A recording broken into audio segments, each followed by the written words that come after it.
The following video is presented by Audience on Demand, programmatic solutions from Vivaki. For more information, go to audienceondemand.de. I have the pleasure to be the first and last woman on stage here today, and I would like to take you through some things that we've been doing, specifically using our data, as specifically in the video space as well.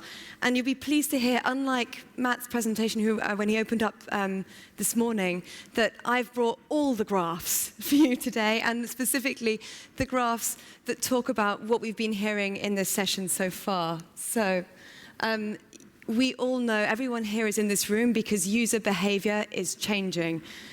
Everyone has today got glow face at some point as they've been sitting in the darkened room with their screen lit up in front of them. It's the fact that users are coming online and accessing the internet in different ways from different devices that means that we are changing how we reach those users. This is the graph I think that, Rob, you needed in your presentation. The way that people are consuming TV content is changing dramatically. We saw 1% growth in traditional TV, 16% in time-shifted TV, the video on demand from traditional providers. But really, the massive growth in video consumption is coming from online. Consumers are changing their behavior, and so we are changing the ways that we reach those users. And the reason that people are coming to programmatic is around efficiency and effectiveness.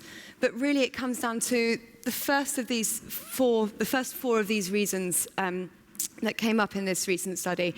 It comes down to data for use in targeting and in insights for the advertiser. It comes to improved performance for the campaign. And it comes down to cost efficiencies. Now, all of the fellow publishers in the room here, when I say cost efficiencies, I can see a sort of shudder go through them, because the great sort of rumor is that programmatic is cheap. Programmatic is not cheap. The IAB in the UK recently, just in the last week or so, released a study, and they've found that programmatically traded video campaigns actually cost $1 CPM higher than direct bought online video. So just because something is programmatic, it doesn't necessarily mean that it's more cost efficient. So what do we mean, and what are we comparing it to when people say that programmatic advertising is cost efficient? I think what they're really looking at is comparing it to traditional TV buying. This is a study that BrightRoll produced at the end of last year, and specifically for a CPG brand, a consumer products brand, targeting females in a specific demographic. For every percentage point of budget that you shift from TV buying to online, you're able to make savings in terms of reaching the same volume of unique users in that segment. And that's significant when we think about the way that TV is moving and TV buying also moving programmatically. Now, the reason also that people are looking to TV programmatically and online video specifically is that you're able to drive significant incremental reach when across all brands, again, CPG leading the way with 13% additional reach if you transfer budget into online video. Why is that? If anyone can tell me the answer to this question, I'm sure we can arrange some kind of prize. But what do I have in common with the Pope? Any guesses? We are both human, that's true. I've got a hand up here. 1990, yes, the Pope hasn't watched TV for 20 years, 25 years even. No, 20 years, yeah. I also do not have a television, and I'm part of an increasing trend of people who don't want a big, old box on their wall. They want to watch TV, the programs that they want, on the device they want, as and when they want to watch them. And that's what allows you to get incremental reach when you switch some of your TV budget into online and specifically mobile video campaigns. So I wanted to talk to you, we've talked a little bit about cost efficiencies and increased reach, talking to you a little bit about data. I don't think we've had anyone who said big data on the stage so far somehow, but I'm sure it's in everyone's mind. But it's not necessarily a point about big data, it's a point about smart data. We take signals at Yahoo across a huge variety of different touch points with a user every single day. It's 165 billion different signals every day globally.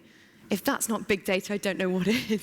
But it's about translating those data points and those multiple touch points, whether it's the content that user is consuming, whether it's the behaviors, whether it's their social signals, how they're interacting with Tumblr, or whether it's the searches that they're carrying out online, Neil, for example. So all of those allow us to have a unique and really rounded view of the user. And that we use to build our segments so that we are able to do one-to-one marketing with the Yahoo audience, layering third-party data also where it makes a real difference. And so that's where we see programmatic making the real difference. Yes, in cost efficiencies, but also really in data, being able to target users in a meaningful way. And so I wanted to bring to you a point about another aspect of Yahoo data that many people don't think about. We heard in the session just before the coffee break about mobile and what's going on in this space. Yahoo owns a company called Flurry, which has its mobile SDK in over 1.6 billion devices. It's in around 600,000 apps. And that allows us to see what apps people are not only have on their phone, but how they're using them and which apps they're really engaging with. And that's very interesting because when consumers move from online into the cookieless world of mobiles, they give out very, very different signals. And a user's profile is made up of so many different signals. Everyone in this room on January the 1st could have downloaded a fitness app to try and deal with the New Year's resolutions of all of the overeating over the Christmas period. But how many of you are still logging in the miles with your Fitbit or your Nike Fuel Band? And it's that usage data that makes the difference. And in fact, the number of the 20 apps that you have on average on your phone or tablet, from the million apps that are available for you to choose in the App Store or in Google Play, the different possible combinations are more than the number of chromosomal variations that we see in DNA. So your mobile phone footprint or fingerprint can actually be more distinct than your actual fingerprint, which is quite incredible. So it's really, really important to take into account mobile signals and mobile usage information when you're targeting users with campaigns to drive success. And so I wanted to talk to you about a campaign that we've run very recently for the launch of a new video game. The company came to us and they said, we want to reach men aged 18 to 24, because that's our core audience. And we said, great, that's a great global objective. And of course, because it's a campaign now with brand objectives, we also want to track towards completed views. And so we said, great, we can do that. Yahoo has great demographic data, but we would also like to leverage some of the other data that we have available in terms of the audience data that we take from the signals that we have about our users.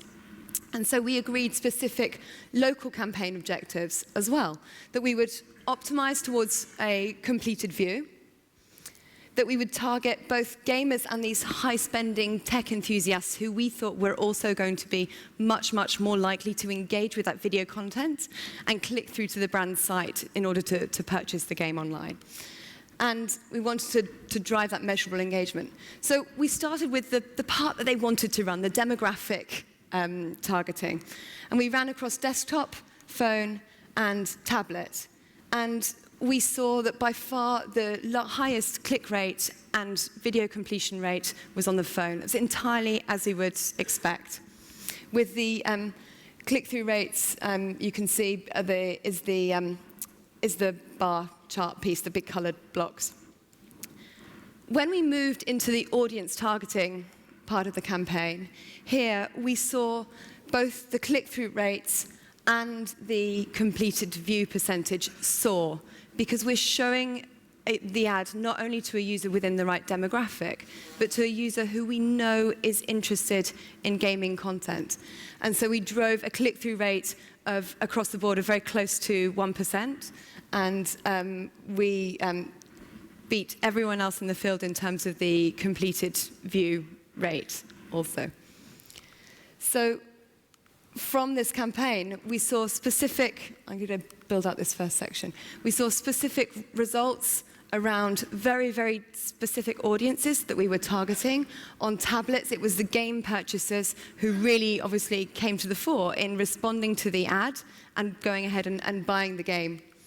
Similarly, with mobile, again, the flurry personas drove by far the best performance that we saw on the campaign. I wanted to share some results so you could see that leveraging the audience data really does drive success for the campaign, and that's because the data is first party to Yahoo. It's unique publisher data that really has made the difference on this campaign. And so I wanted to leave you with a few thoughts about how we think about our audience targeting. Firstly, user behavior is changing, and we have to change with that. It requires an approach that is focused on a user, no matter what device they're on. And it also requires the right message for them in that right environment. So it doesn't matter whether they're on their phone or their tablet or their desktop, but serving the right ad to that user is the key point, the key takeaway. Thank you.